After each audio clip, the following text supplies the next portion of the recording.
ਸੁੱਚਾ ਮੋਤੀ बड़ा औखा मिलता है। सवासां दी ये लड़ी है, बिरती रूप सूई है। सवासां दे धागे दे विच बिरती रूप सूई दे नाल मोती परो, लड़ियां परो। सतनाम श्री वाहेगुरु साहिब। सतनाम श्री वाहेगुरु साहिब जीओ। सतनाम श्री वाहेगुरु।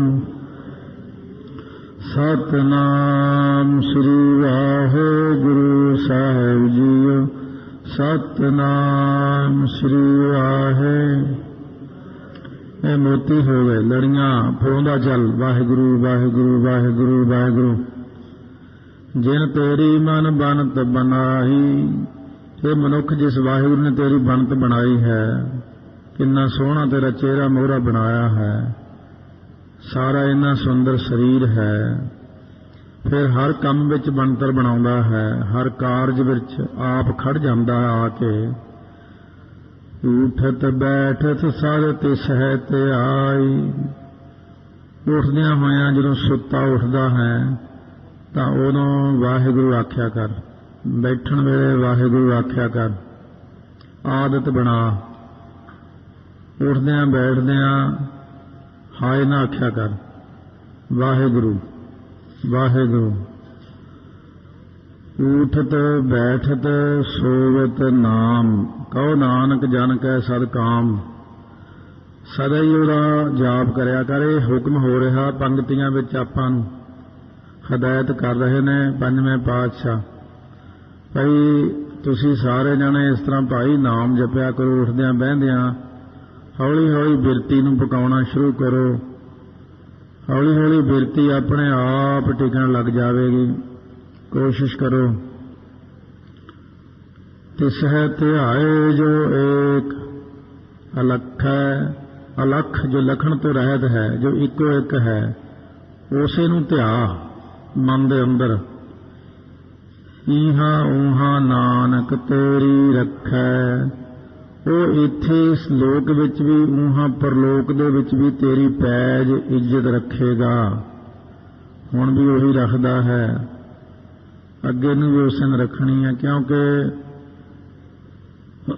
ਜਿਹੜਾ ਬੰਦਾ ਨਾਮ ਜਪਦਾ ਹੈ ਉਸ ਦੀ ਇੱਜ਼ਤ ਵਾਹਿਗੁਰੂ ਆਪ ਹੀ ਰੱਖਦੇ ਨੇ, ਪੈਜ ਰੱਖਦੇ ਨੇ ਆਪਣੇ ਪਿਆਰਿਆਂ ਦੀ।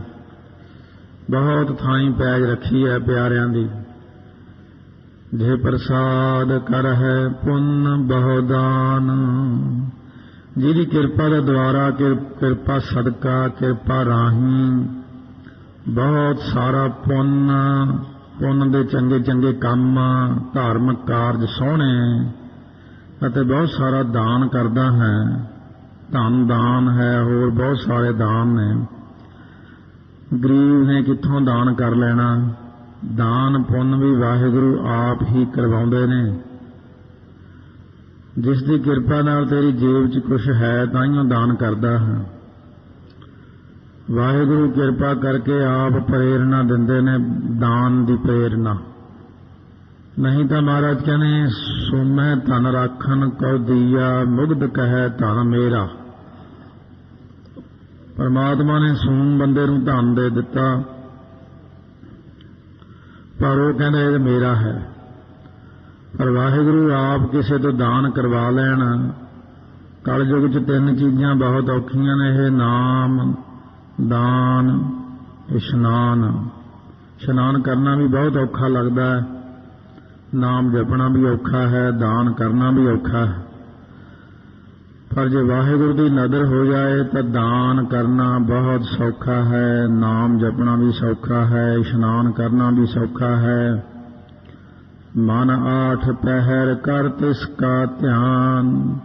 ਇਹ ਮੇਰੇ ਮਨ ਫਿਰ 8 ਪਹਿਰ ਰਾਤ ਦਿਨ ਇੱਕ ਰਸ ਵਾਹਿਗੁਰੂ ਦਾ ਧਿਆਨ ਕਰਿਆ ਕਰ, ਜੋ ਸਰਬ ਵਿਆਪਕ ਪਰਿਪੂਰਨ ਹੈ। ਮੇਰੇ ਹਿਰਦੇ 'ਚ, ਬਾਹਰ ਸਭਨਾਂ ਦੇ ਹਿਰਦੇ 'ਚ ਹੈ, ਹਰੇਕ ਜਗ੍ਹਾ ਦੇ ਉੱਤੇ ਵਿਆਪਕ ਹੈ। ਫਿਰ ਉਸ ਪਰਮੇਸ਼ਰ ਦਾ ਧਿਆਨ ਕਰਿਆ ਕਰ। ਦੇਖ ਤੇਰੇ ਤੇ ਕਿੰਨੀ ਕਿਰਪਾ ਕੀਤੀ ਹੈ। ਇਸ ਤਰ੍ਹਾਂ ਮਹਾਰਾਜ ਆਪਣੇ ਮਨਾਂ ਨੂੰ ਪ੍ਰੇਰਨਾ ਦਿੰਦੇ ਨੇ ਇੱਕ ਇੱਕ ਵਾਹਿਗੁਰੂ ਦੇ ਗੁਣਾਂ ਨੂੰ ਦੱਸ ਕੇ। ਇਹ ਸਾਰੇ ਵਾਹਿਗੁਰੂ ਦੇ ਗੁਣ ਹੁਣ ਆਪਾਂ ਨੂੰ ਦੱਸ ਰਹੇ ਨੇ ਮਹਾਰਾਜ ਜੀ। ਜੇ ਪ੍ਰਸਾਦ ਤੂੰ ਆਚਾਰ ਵਿਵਹਾਰੀ, ਜਿਸ ਦੀ ਕਿਰਪਾ ਨਾਲ ਤੂੰ ਚੰਗੇ ਆਚਰਨ ਵਾਲਾ ਬਣਿਆ ਹੈ। ਵਿਵਹਾਰ ਤੇਰੇ ਸੋਹਣੇ ਚੱਲਦੇ ਨੇ, ਸਾਰੇ ਵਿਵਹਾਰ ਅੱਛੇ ਹੁੰਦੇ ਨੇ, ਕੋਈ ਵੀ ਕਾਰਜ ਤੇਰਾ ਅੜਦਾ ਨਹੀਂ, ਅੜਿੱਕਾ ਨਹੀਂ ਪੈਂਦਾ, ਵਿਘਨ ਨਹੀਂ ਪੈਂਦਾ। ਤਿਸ ਪ੍ਰਭ ਕਉ ਸਾਸ ਸਾਸ ਚਿਤਾਰੀ, ਫਿਰ ਉਸ ਵਾਹਿਗੁਰੂ ਨੂੰ ਸਵਾਸ ਸਵਾਸ ਚਿਤਾਰਨਾ ਕਰ। ਮਨ ਦੇ ਅੰਦਰ ਮਨ ਮਹਿ ਚਿਤਵਉ ਚਿਤਵਨੀ, ਉਦਮ ਕਰੋ ਉਠ ਨੀਤ, ਹਰ ਕੀਰਤਨ ਕਾਇਆ ਹਰੋ, ਹਰ ਦੇਹੁ ਨਾਨਕ ਕੇ ਮੀਤ। ਫਿਰ ਮਹਾਰਾਜ ਕਹਿੰਦੇ ਸਵਾਸ ਸਵਾਸ ਉਹਨੂੰ ਯਾਦ ਕਿਉਂ ਨਹੀਂ ਕਰਦਾ ਜਦੋਂ ਇੰਨੀ ਕਿਰਪਾ ਕਰਦਾ ਵਾਹਿਗੁਰੂ। ਜੇ ਪ੍ਰਸਾਦ ਤੇਰਾ ਸੁੰਦਰ ਰੂਪ, ਜਿਹਦੀ ਕਿਰਪਾ ਨਾਲ ਤੇਰਾ ਅਤੀ ਸੁੰਦਰ ਸੋਹਣਾ ਚਿਹਰਾ ਹੈ, ਕਿਰਪਾ ਪਰਮਾਤਮਾ ਦੀ, ਸੁੰਦਰ ਰੂਪ ਰੰਗ ਹੈ ਤੇਰਾ। ਸੋ ਪ੍ਰਭ ਸਿਮਰੋ ਸਦਾ ਅਨੂਪ, ਅਨੂਪ ਉਪਮਾ ਤੋਂ ਰਹਿਤ ਉਸ ਅਕਾਲ ਪੁਰਖ ਦਾ ਫਿਰ ਸਿਮਰਨ ਕਰਿਆ ਕਰ, ਜਿਹਨੇ ਇੰਨਾ ਸੋਹਣਾ ਸਭ ਕੁਝ ਦਿੱਤਾ ਹੈ।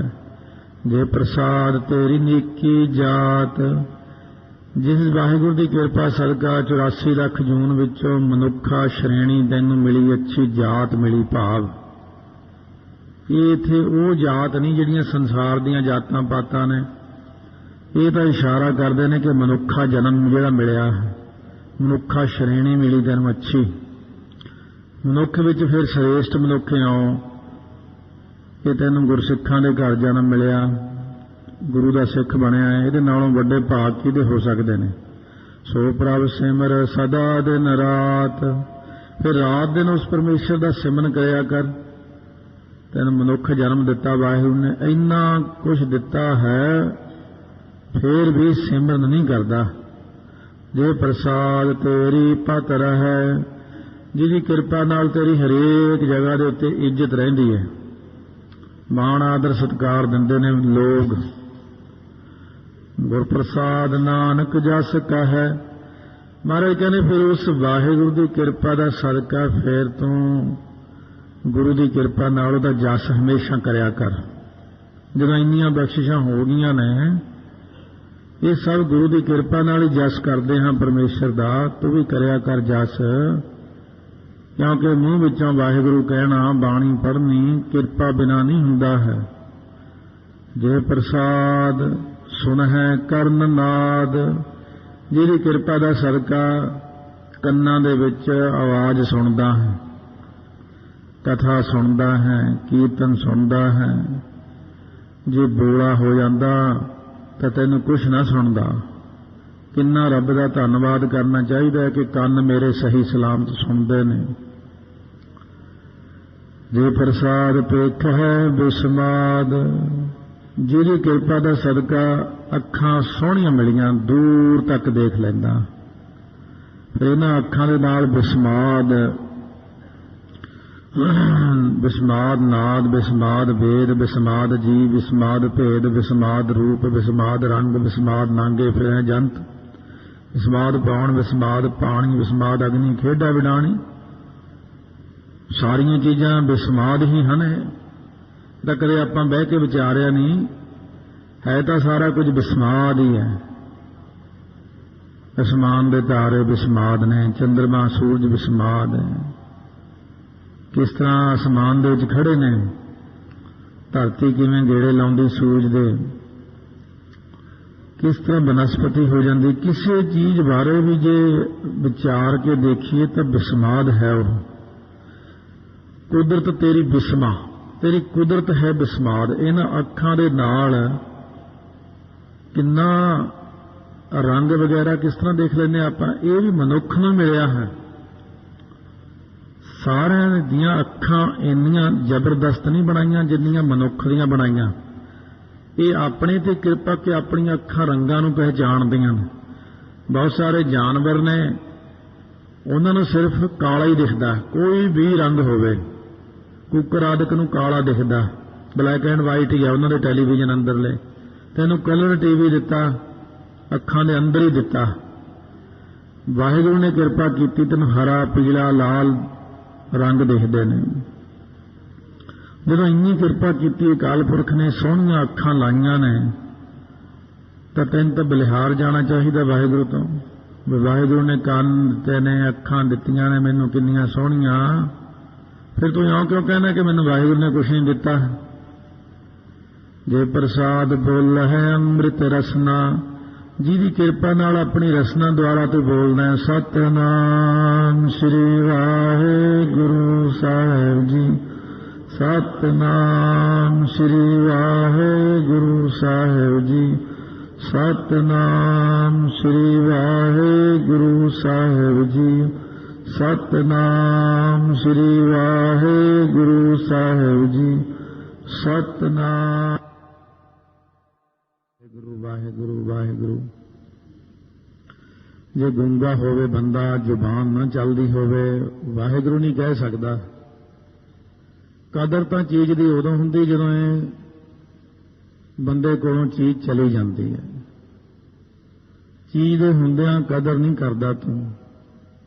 ਹੁਣ ਮੌਕਾ ਤੇਰਾ, ਜ਼ੁਬਾਨ ਬਹੁਤ ਅੱਛਾ ਕੰਮ ਕਰ ਰਹੀ, ਜਿੰਨਾ ਮਰਜ਼ੀ ਪਾਠ ਕਰ ਸਕਦਾ ਹੈ, ਸਿਮਰਨ ਕਰ ਸਕਦਾ ਹੈ, ਪਰ ਤੇਰਾ ਖਿਆਲ ਹੀ ਨਹੀਂ ਬਣਦਾ ਇਸ ਪਾਸੇ ਨੂੰ ਕਿ ਵਾਹਿਗੁਰੂ ਨੇ ਜਦ ਤੱਕ ਜ਼ੁਬਾਨ ਸੋਹਣੀ ਚੱਲਦੀ ਹੈ ਜਵਾਨੀ ਵਿੱਚ, ਉਦੋਂ ਤੱਕ ਤੇ ਨਿੰਦਾ, ਚੁਗਲੀ, ਬਦੀ, ਬਖੀਲੀ, ਦੁਨੀਆ ਭਰ ਦੀ ਗੰਦਗੀ ਬੋਲੀ।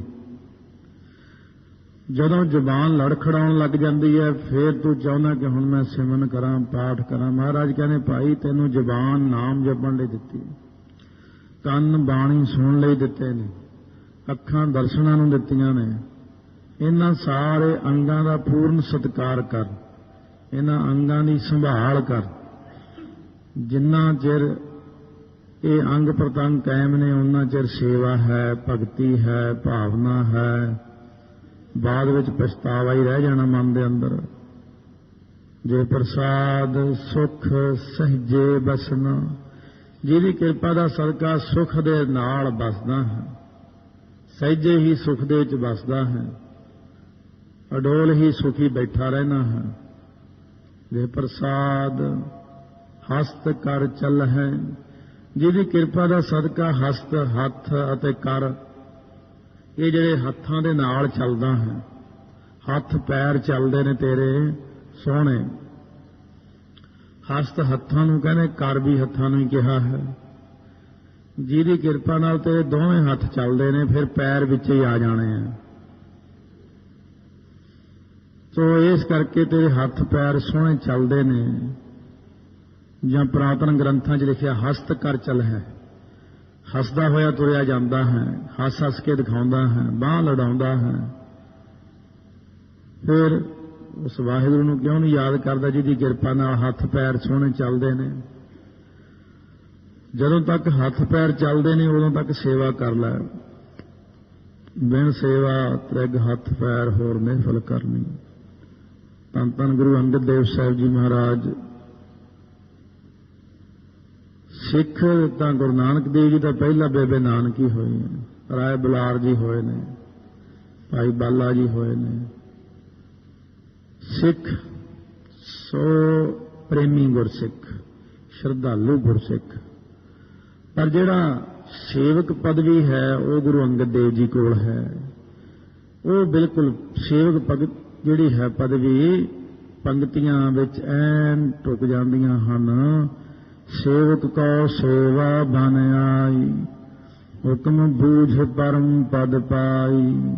ਧੰਨ ਗੁਰੂ ਅੰਗਦ ਦੇਵ ਮਹਾਰਾਜ, ਜਿਨ੍ਹਾਂ ਦਾ ਅੱਜ ਅਵਤਾਰ ਦਿਹਾੜਾ ਹੈ, ਸਤਿਗੁਰੂ ਸੱਚੇ ਪਾਤਸ਼ਾਹ ਦਾ ਸੇਵਕ ਬਣ ਕੇ ਦਿਖਾਇਆ। ਆਪ ਸੱਚੇ ਪਾਤਸ਼ਾਹ ਅਕਾਲ ਪੁਰਖ ਨੇ ਨਿਰਗੁਣ ਤੋਂ ਸਰਗੁਣ ਦੂਸਰਾ ਸਰੂਪ ਧਾਰ ਕਰਕੇ ਆਪ ਹੀ ਹਰ ਆਪੇ ਠਾकुर ਹਰ ਆਪੇ ਸੇਵਕ, ਕਿਆ ਨਾਨਕ ਜੰਤ ਵਿਚਾਰਾ। ਆਪ ਆਪੇ ਗੁਰ ਚੇਲਾ, ਆਪ ਹੀ ਗੁਰੂ ਨਾਨਕ ਦੇਵ ਜੀ ਬਣ ਗਏ ਵਾਹਿਗੁਰੂ। ਆਪ ਹੀ ਫਿਰ ਸਿੱਖ ਰੂਪ ਵਿੱਚ ਗੁਰੂ ਅੰਗਦ ਦੇਵ ਜੀ ਬਣ ਕੇ ਆ ਗਏ। ਸੇਵਾ ਕਰਨ ਦੀ ਜਾਚ ਆਪ ਜੀ ਨੇ ਦੱਸੀ ਆਪਾਂ ਨੂੰ। ਧੰਨ ਗੁਰੂ ਅੰਗਦ ਦੇਵ ਸਾਹਿਬ ਜੀ ਮਹਾਰਾਜ 63 ਦੇ ਕਰੀਬ ਸ਼ਲੋਕ ਉਚਾਰਨ ਕੀਤੇ ਨੇ ਗੁਰੂ ਗ੍ਰੰਥ ਸਾਹਿਬ ਦੇ ਵਿੱਚ ਮਹਾਰਾਜ ਜੀ ਨੇ। ਸੋ ਇਸ ਕਰਕੇ ਸੇਵਾ ਦਾ ਜ਼ਿਕਰ ਆਉਂਦਿਆਂ ਆਪ ਜੀ ਦਾ ਨਾਮ ਆਉਂਦਾ ਹੈ ਪਹਿਲਾਂ। ਐਸਾ ਬਣਨਾ ਔਖਾ ਹੈ ਬਹੁਤ ਜ਼ਿਆਦਾ। ਜਿੰਨੀ ਸ਼ਰਧਾ ਆਪ ਨੇ ਦਿਖਾਈ ਜਾਂ ਸਾਨੂੰ ਦੱਸਿਆ ਕਿ ਇਸ ਤਰ੍ਹਾਂ ਸ਼ਰਧਾ ਕਰਨੀ ਚਾਹੀਦੀ ਹੈ, ਸੋ ਉਤਨੀ ਸ਼ਰਧਾ ਤਾਂ ਮਹਾਰਾਜ ਸੱਚੇ ਪਾਤਸ਼ਾਹ ਬਖਸ਼ਿਸ਼ ਕਰ ਦੇਣ। ਆਪਾਂ ਨੂੰ ਬੇਨਤੀ ਕਰੀਏ, ਸਾਨੂੰ ਵੀ ਸ਼ਰਧਾ ਬਖਸ਼ੋ, ਸਾਨੂੰ ਵੀ ਸੇਵਾ ਬਖਸ਼ੋ, ਸਾਨੂੰ ਵੀ ਆਪਣਾ ਪਿਆਰ ਬਖਸ਼ੋ। ਸੱਚੇ ਪਾਤਸ਼ਾਹ ਤੁਸੀਂ ਧੰਨ ਹੋ। ਧੰਨ ਗੁਰੂ ਨਾਨਕ ਦੇਵ ਜੀ ਮਹਾਰਾਜ ਦੀ ਜਿੰਨੀ ਸੇਵਾ ਕੀਤੀ, ਜਪਜੀ ਸਾਹਿਬ ਦੀਆਂ ਪੌੜੀਆਂ ਸਾਰੀਆਂ ਤਰਤੀਬ ਵਿੱਚ ਗੁਰੂ ਅੰਗਦ ਦੇਵ ਜੀ ਨੇ ਲਾਈਆਂ। ਗੁਰਮੁਖੀ ਲਿਪੀ ਦੀ ਦਾਤ ਊੜਾ ਐੜਾ ਈੜੀ ਸੱਸਾ ਹਾਹਾ ਇਹ ਗੁਰੂ ਅੰਗਦ ਦੇਵ ਜੀ ਨੇ ਬਖਸ਼ਿਸ਼ ਕੀਤੀ। ਗੁਰੂ ਅੰਗਦ ਦੇਵ ਮਹਾਰਾਜ ਦੀਆਂ ਬਖਸ਼ਿਸ਼ਾਂ ਅੱਜ ਯਾਦ ਕਰਨੀਆਂ ਨੇ, ਪ੍ਰਸ਼ਾਦ ਕਰਾਉਣੇ, ਵੱਧ ਤੋਂ ਵੱਧ ਸ਼ਬਦ ਪੜ੍ਹਨੇ, ਜਪਜੀ ਸਾਹਿਬ ਦੇ ਪਾਠ। ਸੋ ਭਾਈ ਸੱਤੇ ਬਲਵੰਡੇ ਦੀ ਵਾਰ ਵਿੱਚ ਕਾਫੀ ਜ਼ਿਕਰ ਆਇਆ, ਸੋਹਣਾ ਹੈ। ਫਿਰ ਸਵਈਏ ਮਹੱਲੇ ਦੂਜੇ ਕੇ ਇਹਦਾ ਪਾਠ ਕਰਨਾ। ਅੱਜ ਪਾਤਸ਼ਾਹ ਦੇ ਅੱਛੇ ਅੱਛੇ ਗੁਣ ਯਾਦ ਕਰਨੇ ਨੇ ਕਿ ਕਿਤਨੀ ਸੇਵਾ ਮਹਾਰਾਜ ਨੇ ਕੀਤੀ ਹੈ। ਸੋ ਇਸ ਕਰਕੇ ਸਤਿਗੁਰੂ ਮਹਾਰਾਜ ਜੀ ਆਪਾਂ ਨੂੰ ਵੀ ਬਖਸ਼ਿਸ਼ ਕਰਕੇ ਕਹਿੰਦੇ ਨੇ, ਜਿਹਦੀ ਕਿਰਪਾ ਦਾ ਸਦਕਾ ਸਾਰਾ ਕੁਝ ਹੀ ਤੈਨੂੰ ਮਿਲਿਆ ਹੋਇਆ ਹੈ, ਜੇ ਪ੍ਰਸਾਦ ਸੰਪੂਰਨ ਫਲ ਹੈ। ਜਿਹਦੀ ਕਿਰਪਾ ਨਾਲ ਫਲਦਾ ਫੁੱਲਦਾ ਅੱਛੇ ਤਰੀਕੇ ਨਾਲ, ਸੰਸਾਰ ਦੇ ਅੰਦਰ ਵੱਧਦਾ ਫੁੱਲਦਾ ਹੈ, ਸਰੀਰ ਵੀ ਸੋਹਣਾ ਹੈ, ਕੰਮਾਂ ਕਾਰਾਂ ਵਿੱਚ ਵੀ ਵੱਧਦਾ ਹੈ, ਪਰਿਵਾਰ ਵੀ ਫਲਦਾ ਫੁੱਲਦਾ ਹੈ, ਹਰੇਕ ਚੀਜ਼ ਹੈ।